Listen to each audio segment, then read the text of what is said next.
Welcome back to the channel, good friends. Brian from Apex Detail. For the longest time, I hesitated on purchasing the Hexagon lights, the grid lighting that you see in pictures and videos. Makes the videos and pictures look cool, but I was always procrastinating and hesitant in trying them because I just thought they were a fad and look cool, but a fad nonetheless. With the 25-foot ceilings in the new shop, we were having trouble with lighting, and we wanted to try something new. And one of the options or selections was the Hexagon grid lighting, and we got it from Hexagon Garage. And we got an 8 by 15 foot section. Let me give you some of the specs on the grid that we got. LED tube lighting. Color 3, 4, 5, and 6K. Lumens 46,000 to a couple 100,000 depending on which grid you order. Mounting, wall, ceiling, or you can suspend them with chain or cable.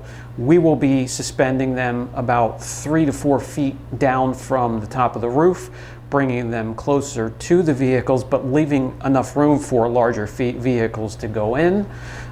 So we will use cables. And lifespan, you're looking at about 50,000 to 60,000 hours, and each grid is just under $700. We bought a couple grids. We're going to install 2 today. We have a lift coming in, a scissors lift to assist us with the job at hand. It's here. Let's get to it. One of the objectives is to get these tents out of here and get our nice open space back. Tents are great for a lighting rack, keep a little bit of dust off the cars, but they got to go. So let's open up the box, do the unboxing, show you what's in the content as Brian keeps on painting. I'll show you what those are. Those are going to be the frame 1-bys to help stiffen up and strengthen the grid as we lift it.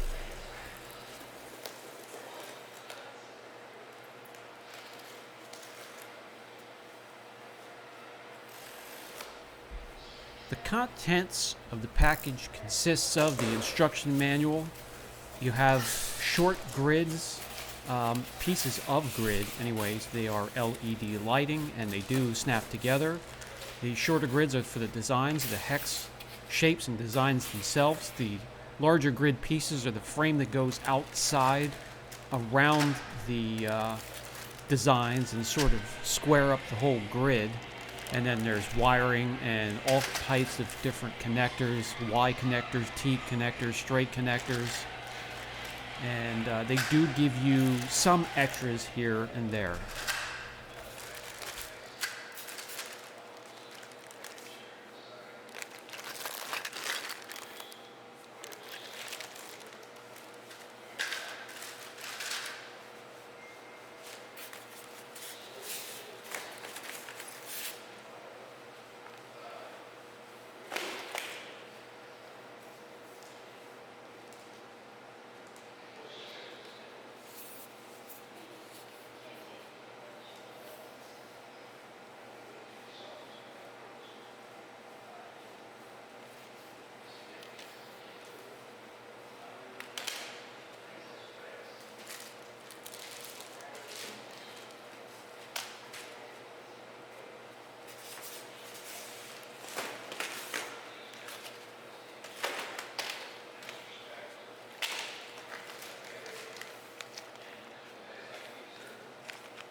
The pieces, each section, very, very light. So as a whole, it's not going to weigh a whole lot. I mean, it would do damage if it fell down off your ceiling or wall onto a car, but nothing you can't handle to carry around. Let's start by getting the outside of the grid, the square grid of lights together, or the framing, so to speak, of this shape or design. Again, about 8 by 15 feet. You're going to have 6 pieces to put together with some straight connectors, corner connectors, and 1 T connector.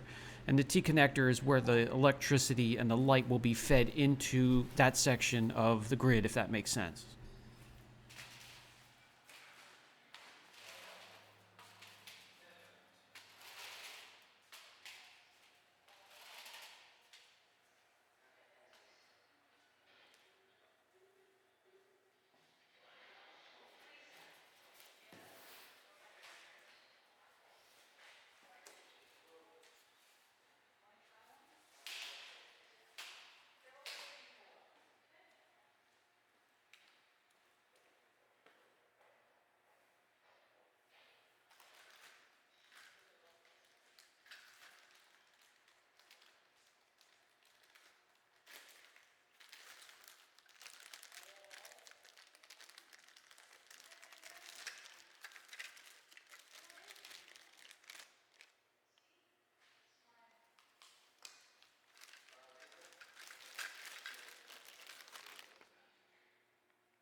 I would like to share, it's not hard work to get these grids together. A little bit of imagination as to how you want the shapes to be, and getting your wires exiting or protruding from the section of the grid and getting them close to your power source. Just a little bit of planning, but everything's snapped together. So maybe a little bit tedious, but other than that, not a bad user experience. I guess I could say the main gripe that I have, the material seems a little flimsy and cheap, but the wire or the cable that they give you is only a foot long. It doesn't help you at all. So this is what it looks like as you're snapping the joints together at the corners and everywhere else. And this is the power cable that comes in and feeds the grid and gives it its power. And every once in a while, as usual, I get interrupted by the shop manager. She's like clockwork, comes in 2-3 times a day for her hugs, and then she's on her way to a place where she can lay down and keep her eye on progress and work throughout the day.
In about 5-10 minutes or so, you should have the outside of the structure of the grid put together.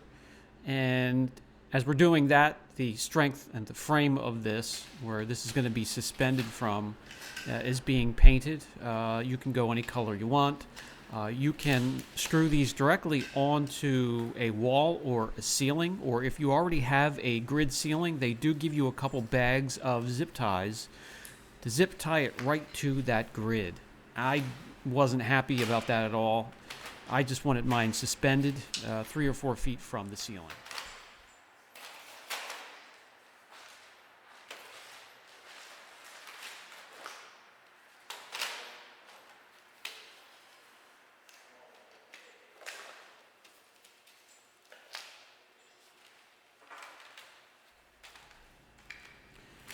"16 modelos later, a piece, we finally get the hex shapes together inside the grid. And when we had that complete, it's awful, awful flimsy. Light for the size, but the light, cheap material, you can feel how flimsy it is. It does need support. There are many ways to go about that. PVC, depending on the size, that won't give it much more support. 2x4s make it heavy, so 1x for us was the sweet spot.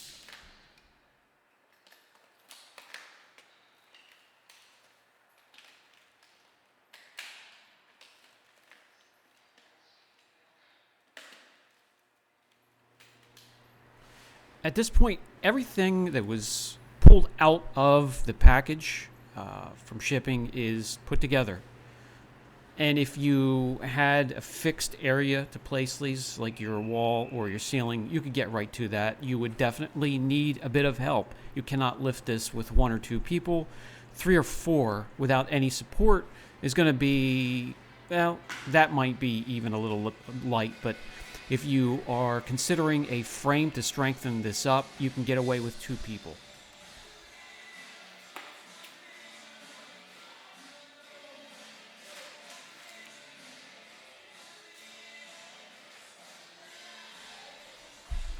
So the next step of this project for us is going to be a foundation, or adding some strength to the structure. And we're going to place the 1x's around the outer edges first, and then run a few across the middle to give it even more support, putting it together with brackets. You'll be able to see the little screw holes that you can use to secure the structure itself to whatever you want to. You have to get your own hardware to attach it to the wall and ceiling. In the meantime, the shop manager is growing a bit tired of this project.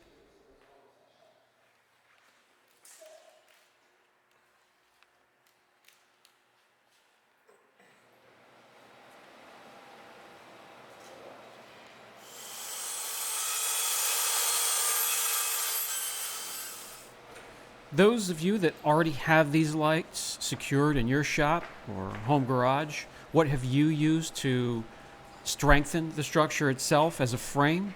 Or did you just mount it straight to a wall or ceiling? Support for the center of the structure was also something we needed to add.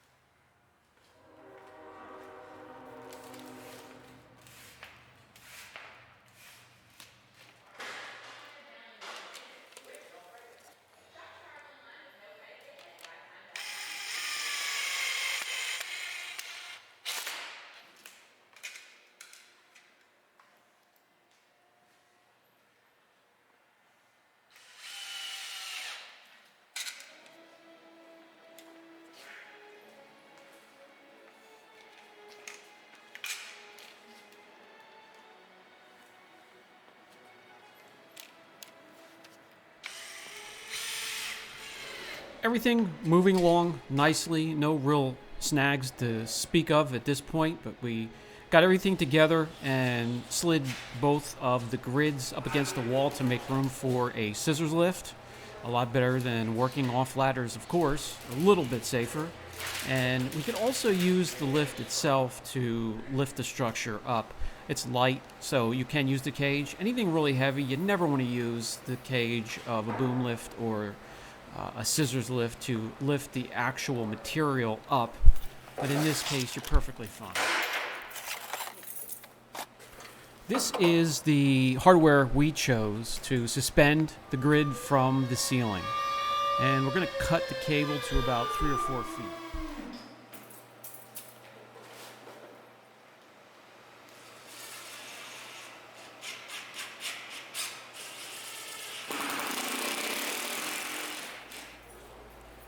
With the 1x, adding a little bit of strength to the structure, 2 people can easily carry it now. That wouldn't have been possible really. Without the strength, it would have sagged and pulled apart. But you can carry it over to the lift itself, get it up onto the lift, and with the help of a buddy, you can get it hung and suspended from the ceiling and hook up the electric.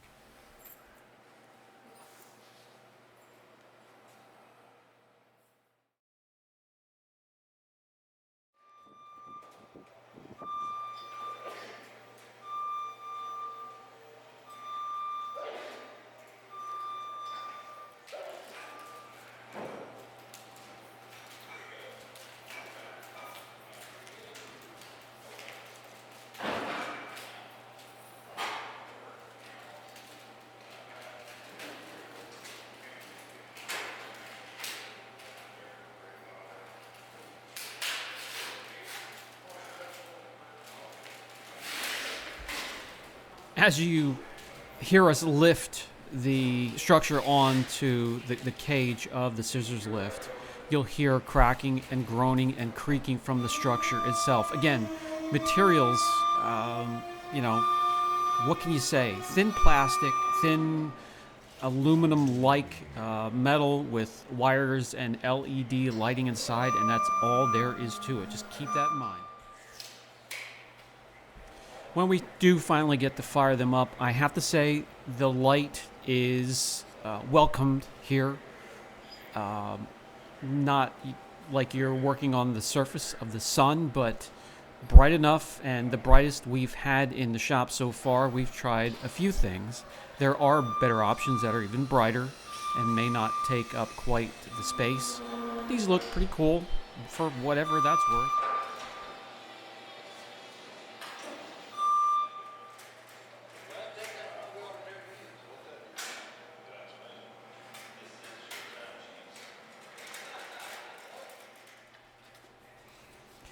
We did put these on a switch, and both the grids side by side really wash some nice glowing light over the vehicles as you bring them in. I'm going to bring a couple vehicles in, by the way, and give you an example of what they're good for and what they may not be the best for. We have a fleet of cars outside waiting for our services. The truck here is going to get PPF. That's fine under lights like this. Washing a vehicle's fine. Putting a wax as sealant. Coating a vehicle's perfectly fine. Plenty of light. I will tell you, paint correction, I would stick to, I like darkroom correcting with just one source of light at a certain angle, or if you want to use your correction lights, that would be perfectly fine as well. I don't advise these for correcting. They make your eyes a little bit goofy after a while, and they're not the best at picking out imperfections.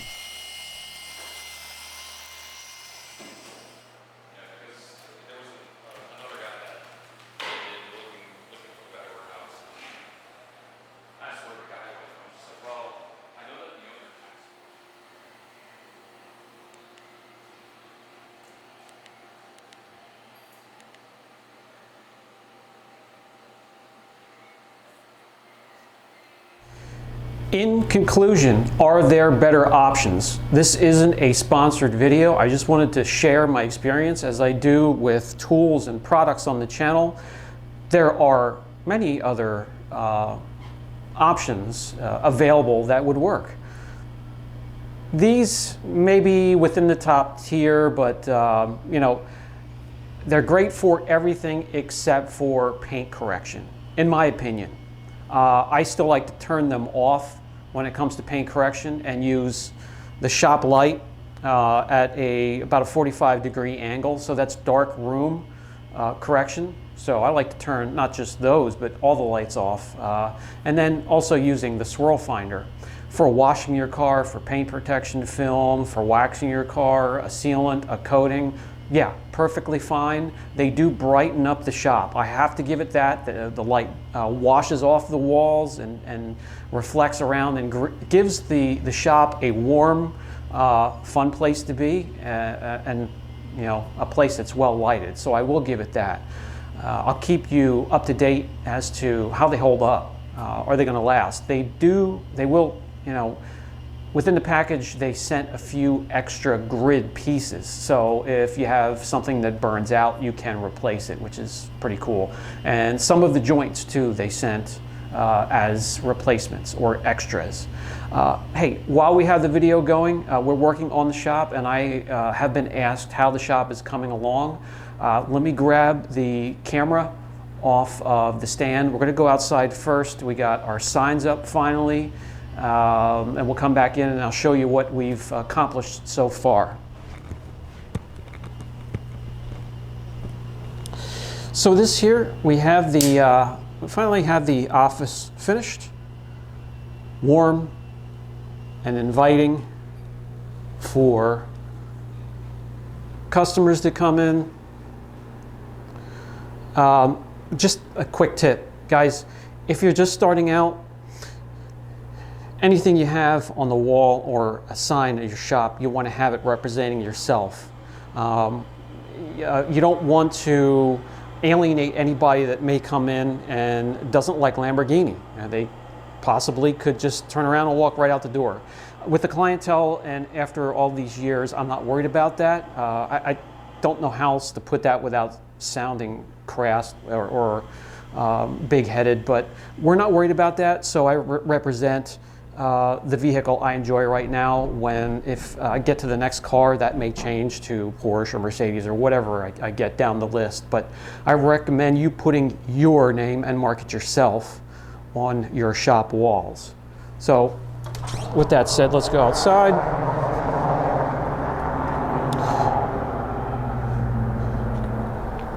Three bay. Finally got the sign up here.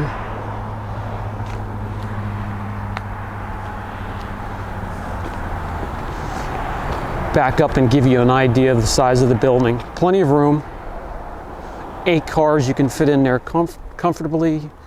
You can cram more in there if you really had to. Come on in here, we got Brian working. We have could you slide that ladder out of the way, Brian? Just pull it back.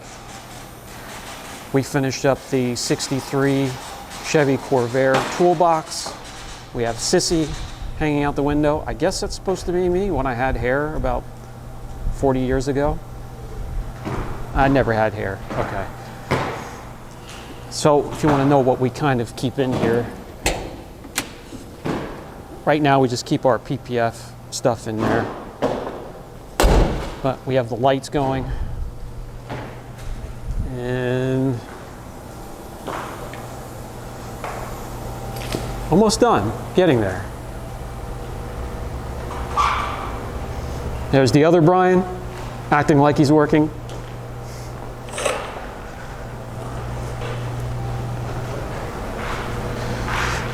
Have the EV charger.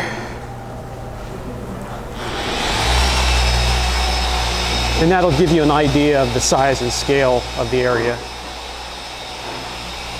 Up here we have storage back there. We have storage for our shipping for the product line.